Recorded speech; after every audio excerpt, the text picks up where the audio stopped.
paz do Senhor, irmãos. Hoje nós estamos iniciando o estudo sobre salvação, um assunto muito importante que a Bíblia nos traz, e vamos ver o que Jesus Cristo fala a respeito de salvação. Antes de adentrarmos ao estudo das parábolas de Jesus Cristo e do Sermão da Montanha, nós vamos fazer um resumo sobre o plano de salvação de Jesus Cristo. Veremos que o Sermão da Montanha, lá estão os mandamentos de Jesus para nós. Então isso é muito importante.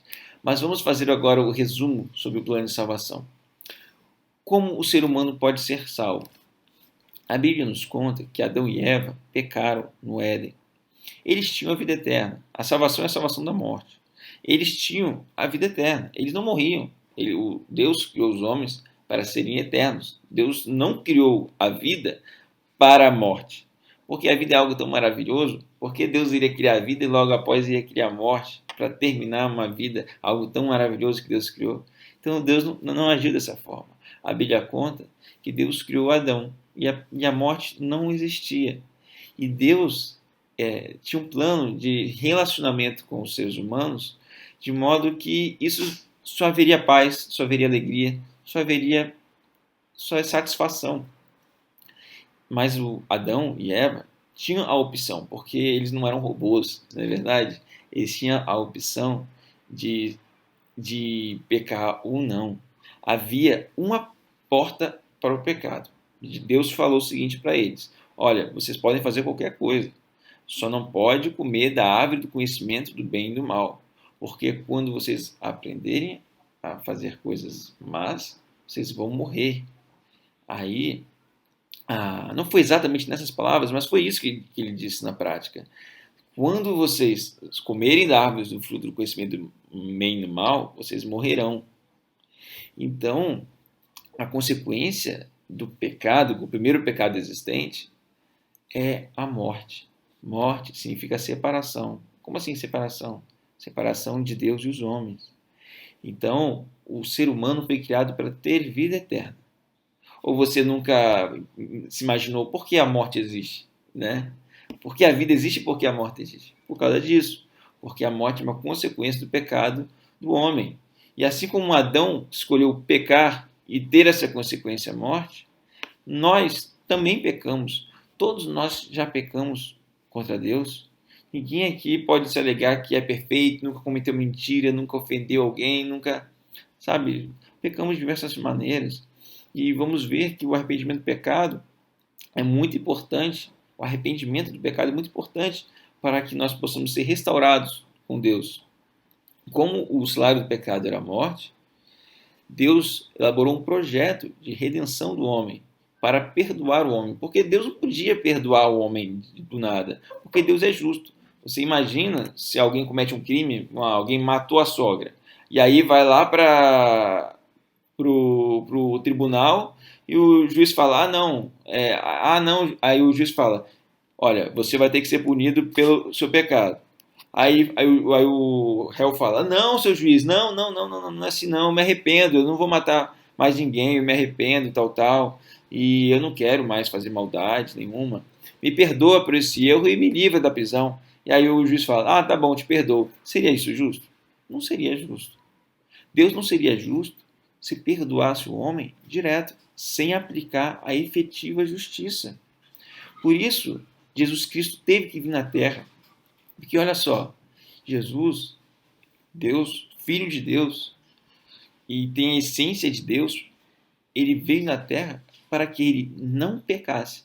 Ele veio como ser humano, para que, como ser humano, representasse a humanidade. E ele não pecou. Imagina você viver 33 anos aqui nesta terra e não pecar. É algo muito difícil. Isso não é impossível para a nossa natureza.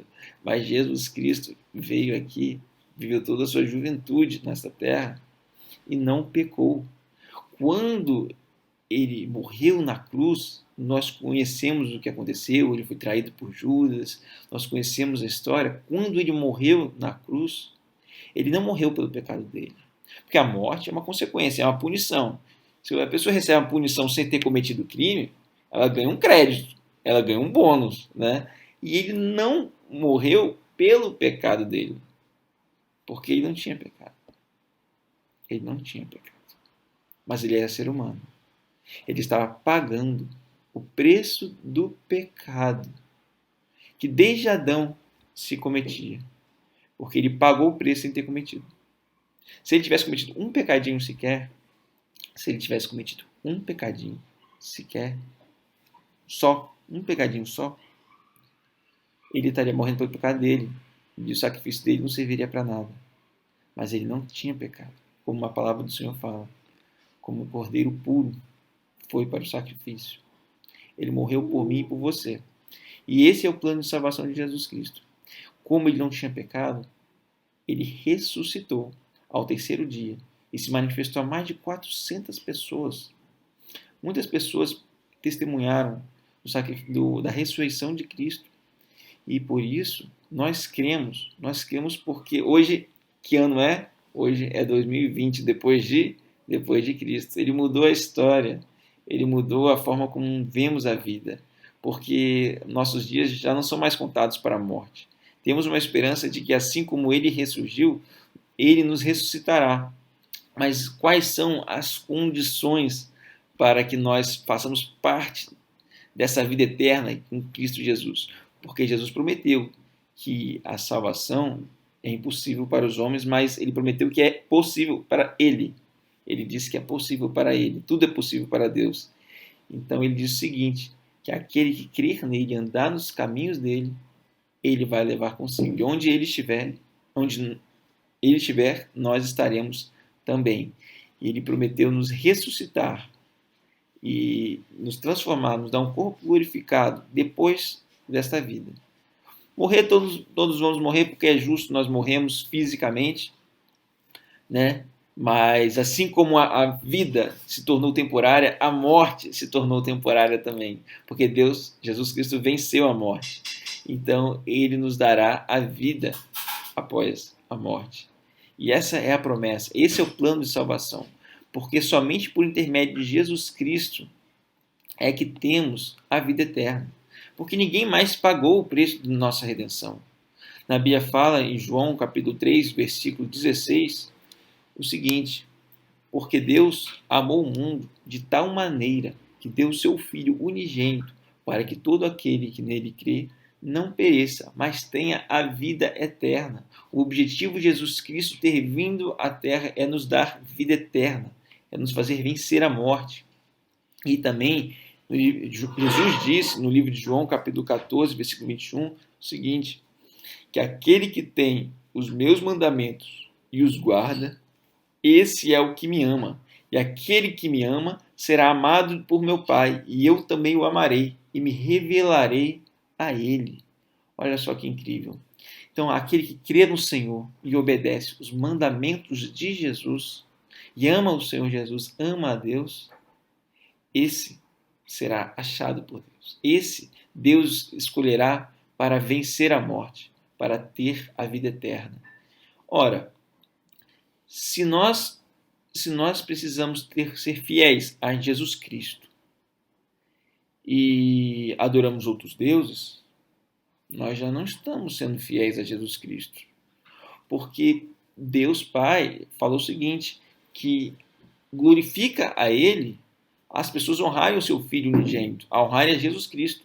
Ou seja, quem não é o Filho unigênito é porque era um único Filho, é o único Filho na essência. A Bíblia fala que quem é crer nele e andar nos caminhos dele se torna filho por adoção.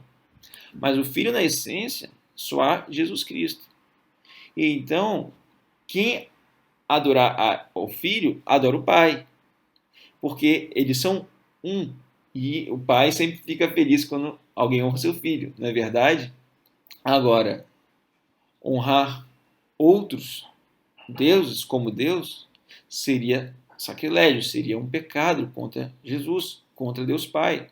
Por isso que somente por intermédio de Jesus Cristo é que nós temos a salvação e temos que ser fiéis a Ele. Como a palavra diz no livro de 1 Timóteo, primeira carta do apóstolo Paulo a Timóteo, capítulo 2, versículo 5. Porque há um só intermediador entre Deus e os homens, Jesus Cristo. Somente por intermédio de Jesus Cristo que as nossas orações serão ouvidas. Por isso, esse ressalvo é importante, porque o plano de salvação de Deus para os homens está atrelado a Jesus Cristo. Então, irmãos, esse é o vídeo introdutório desse estudo sobre salvação. E veremos ainda muitas parábolas, veremos o Sermão da Montanha, mas esse é o resumo do plano de salvação do homem. Que assim como Cristo morreu, e nós vamos morrer, mas nós ressuscitaremos, assim como Cristo ressuscitou. E Ele nos dará a vida eterna, se crermos nele e andarmos nos seus caminhos, obedecendo os mandamentos de Jesus. Percebe que aqui já não se trata mais de lei de Moisés, mas são os mandamentos de Jesus. Deus abençoe a sua vida, tenha uma boa semana.